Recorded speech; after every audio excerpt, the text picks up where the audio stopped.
Assalamualaikum warahmatullahi wabarakatuh. Perkenalkan, saya Rahmanur Aulia dengan NIM 3342411. Saya David Mas Moreno dengan NIM 334241105. Saya Yosan Sonjaya dari NIM 334241124. Kami dari Program Studi Teknik Informatika, jurusan Teknik Elektro Politeknik Negeri Semarang. Pada video ini, kami akan mempresentasikan Customer Segmentation Analysis on Brazilian E-commerce Dataset. Analisis ini dilakukan menggunakan metode RFM, analisis dan Cummins clustering berbasis PySpark untuk mendukung strategi pemasaran berbasis data. Persaingan e-commerce yang ketat menuntut efisiensi biaya pemasaran. Yang pertama, masalahnya pendekatan one size fit all atau satu promosi untuk semua tidak efektif dan memboroskan anggaran. Yang kedua, gap data sulit membedakan pelanggan setia, pelanggan baru, dan pelanggan yang sudah pergi hanya dengan melihat data mentah. Solusi dari semua ini adalah implementasi mesin learning atau clustering untuk mengenali pola perilaku pelanggan secara otomatis. Yang ketiga, rumusan masalahnya. Yang pertama, bagaimana karakteristik perilaku belanja Olis berdasarkan data historis. Kedua, siapa saja pelanggan yang masuk kategori high value. Yang ketiga, kelompok mana yang beresiko meninggalkan platform. Ada Brazilian e-commerce public dataset by Olis Kaggle. Arsitektur data, skema. Yang pertama, Olis underscore orders, transaksi utama, order ID, timestamp, status. Olis customer, demografi, customer ID, city, state. Lalu ada Olis order payment, itu nilai uang, payment value, installments. Touch Spark. Apa sih Spark? PySpark untuk pemrosesan big data yang cepat dan scalable. Spark MLE Lib adalah library machine learning untuk clustering. Lalu ada initial data loading dan overview. Data loading dan initial inspection, data dibuat menggunakan PySpark, data farm. Lalu total data awal, ordernya kurang lebih 99.000 baris, customer 99.000 baris, paymentnya kurang lebih 103.000 baris. Periode transaksinya pada tahun 2016 sampai 2018. Inisial data cek, cek struktur kolom dan tipe data, print skema, lalu ada cek missing value dan duplikasi awal, lalu ada verifikasi relasi antar tabel sebelum join. Lalu ada eksplorasi data atau EDA, customer state. Sebaran lokasinya ada didominasi oleh Sao Paulo, lalu ada Rio de Janeiro, dan Minas Gerais. Lalu insight-nya ini fokus logistik terpusat di area Tenggara Brazil. Lalu EDA yang kedua ada delivery days. Yang pertama ini lama pengirimannya mayoritas pengiriman berkisar 7 sampai 12 hari dan itu termasuk normal. Lalu insight-nya keterlambatan ekstrim meskipun jarang berdampak signifikan terhadap metrik kinerja atau MEAN dan persepsi layanan. Ini metode pembayarannya sebagian besar pelanggan menggunakan kredit card, diikutin boleto atau tunai atau transfer. Nah, insight-nya mayoritas pelanggan memiliki akses perbankan, bukan unbanked. Selanjutnya ada data integration atau join dataset. Tujuannya itu untuk membentuk suatu tabel analisis pelanggan. Di sini kita menggunakan tipe join, yaitu inner join. Hasilnya satu baris sama dengan satu event pembayaran dalam satu order. Proses Jadi, joinnya ini berdasarkan customer unique ID dan kemudian mendapatkan nilai transaksi. Kemudian ada filtering dan data cleaning. Pertama, filtrasi data transaksi valid. Filter status order. Order status sama dengan delivered, hanya pesanan yang berhasil terkirim yang merepresentasikan pendapatan nyata. Filter nilai dan metode pembayaran. Payment value lebih dari nol. Payment type tidak sama dengan not defined, menghilangkan transaksi anomali dan data pembayaran tidak valid. Kemudian duplikat payment, tidak dihapus secara fisik, ditangani di tahap agregasi. Kemudian handling null value, melakukan dropna pada hasil akhir tabel RFM untuk validitas model. Missing value pada kolom pengiriman tidak dilakukan imputasi karena secara bisnis merepresentasikan pesanan yang dibatalkan atau belum diproses pengiriman, sehingga cukup menggunakan filtrasi status saja, serta kolom tersebut tidak digunakan dalam pembentukan fitur RFM. Untuk tujuan cleaningnya, menghilangkan noise dan anomali data, menjamin metrik RFM merefleksikan perilaku pelanggan yang sesungguhnya, menghindari bias pada proses clustering. Selanjutnya, ada transformasi data atau fitur engineering. Mengubah data transaksi menjadi metrik perilaku atau RFM.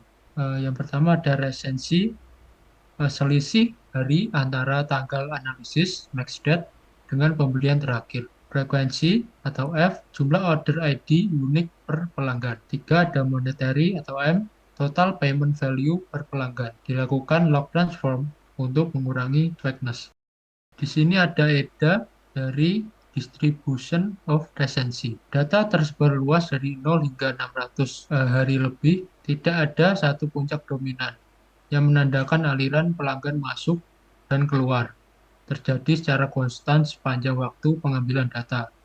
Insight-nya tinggi volume pelanggan dengan resensi lebih dari 300 hari mengkonfirmasi bahwa banyak pelanggan sekali beli lalu pergi. Pelanggan dengan resensi kurang dari 90 hari atau cluster thrifty newcomers adalah periode emas untuk dilakukan retensi sebelum mereka menjadi tidak aktif. Nah, selanjutnya ada grafik dari distribution of frequency atau log scale. Distribusi sangat miring ke kanan atau heavy right swing. Lebih dari 96% pelanggan hanya memiliki nilai frekuensi sama dengan 1. Hanya segelintir kecil yang melakukan transaksi berulang 2-3 kali atau lebih. Insight-nya, ini adalah temuan paling kritis. Bisnis saat ini mengalami bergantung pada akuisisi pelanggan baru, bukan retensi. Strategi bisnis harus diubah total. Fokus utamanya bukan mencari pelanggan baru, tapi bagaimana membuat angka 1 menjadi 2. Selanjutnya, di sini ada grafik EDA. Observasinya mayoritas transaksi berkisar di nilai kecil hingga menengah, sekitar $50 sampai $150. Grafik menunjukkan pola long tail di mana ada sedikit pelanggan atau big spender yang transaksinya sangat tinggi, di atas $1.000 dibandingkan rata-rata. Insight-nya, meskipun rata-rata keranjang belanja atau basket size kecil, keberadaan high value spender menunjukkan bahwa platform ini dipercaya untuk pembelian barang mahal. Segmen Sultan ini sejumlah sedikit tapi marginnya besar, sehingga perlu perlakuan VIP agar tidak pindah ke kompetitor. Nah, selanjutnya kita masuk ke vektor assembly dan standardization. Transformasi skala monetary atau log transformation menggunakan fungsi log 1p atau monetary dengan tujuan mengurangi efek outlier atau big spender, membuat distribusi lebih mendekati normal. Alasannya, distribusi monetary sangat price weak. Beberapa pelanggan memiliki nilai belanja ekstrim. Kemudian fitur standardization atau scaling menggunakan standar scalar dengan metode min sama dengan 0, standar deviation sama dengan 1, dengan tujuan menyamakan skala antar fitur, menghindari dominasi fitur bernilai besar. Selanjutnya, vector assembly atau fitur vectorization menggunakan vector assembler, fitur yang digabungkan ada resensi, frekuensi, dan monetary log. Outputnya satu kolom vektor numerik atau fitur raw. Oke, selanjutnya ada modeling. K-means clustering. Kita menggunakan metode K-mean clustering dengan jumlah cluster 4 dan jumlah seed 42. Fitur-fitur yang dipilih adalah resensi, frekuensi, monetary, lalu siluet skornya kita mendapatkan hasil 0,5284. Lalu ini adalah tabel hasil dari clusteringnya. Clustering 0 itu kita beri label thrifty newcomers, si hemat baru, dengan jumlah 36.000, dengan average resensinya 144, lalu average frekuensinya 1, average monetary-nya 70. Lalu clustering 1 true loyalis, pelanggan setia, jumlahnya 22.801, average resensinya 219 dengan average frekuensi 2. Lalu average monetary-nya 308. Oke, cluster kedua ada big spenders, sultan sekali beli. Jumlahnya 27.000, lalu average resensinya 177, average frekuensinya 1, average monetary-nya 324. Lalu cluster 3 hibernating, pelanggan tidur. Ada 27.000 pelanggan. Average resensinya ada 423, lalu average frekuensinya 1, average monetary-nya 116. Oke, selanjutnya detail profile dan strategi. Cluster 1 ada True Royalist, sang juara. Karakteristiknya frekuensi juara. Ini adalah satu-satunya kelompok yang kembali berbelanja di Olis. Monetary cukup tinggi. Nilai belanja mereka setara dengan big spenders. Resensi sedang, terakhir belanja sekitar 7 bulan yang lalu. Lalu strategi bisnisnya, loyalty program, beri point reward atau status VIP agar mereka merasa dihargai. Lalu early access, beri akses duluan ke promo baru. Lalu selanjutnya personal assistance, layanan CS prioritas. Insight-nya ada, ini adalah aset yang paling berharga perusahaan. Mereka sudah percaya pada platform dan mau belanja lagi dengan nilai yang besar. Selanjutnya, cluster 2, big spenders, sultan sekali beli. Karakteristiknya monetary tertinggi, rata-rata uang yang dikeluarkan paling besar dibanding semua grup. Frekuensinya 1, mereka belanja barang mahal tapi cuman sekali seumur hidup. Resensi baik, masih cukup hangat sekitar 6 bulan yang lalu. Lalu strategi bisnisnya cross-selling barang mahal. Tawarkan aksesoris atau produk pelengkap dari barang mahal yang mereka beli. Misal, beli kasur, tawarkan spray premium. Jaminan kualitas, tekankan garansi atau return, mudah untuk membangun kepercayaan pembelian kedua. Insight-nya, kemungkinan mereka masuk ke Olis hanya untuk membeli barang elektronik atau furnitur mahal tertentu, lalu pergi. Tantangannya adalah membuat mereka beli lagi.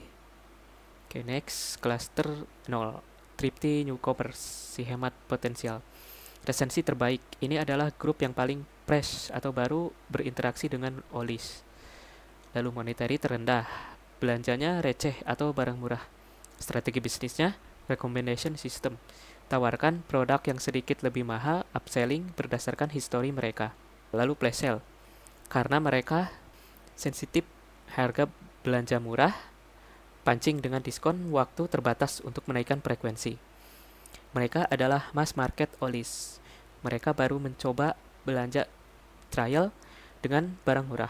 Potensi untuk ditingkatkan nilainya sangat besar. Oke, yang terakhir cluster 3, hibernating, pelanggan tidur. Karakteristiknya resensi terburuk. Sudah lebih dari 1 tahun tidak ada kabar. Lalu monetary rendah, kontribusi uangnya juga kecil. Strategi bisnisnya win back campaign, low cost. Kirim email otomatis we miss you dengan voucher diskon besar. Jika masih tidak merespon, abaikan. Jangan buang budget iklan mahal di sini. Lalu insight-nya, ini adalah pelanggan yang sudah churn, pergi, karena nilai uangnya kecil dan sudah lama pergi. Prioritas untuk mengejar mereka harusnya paling rendah.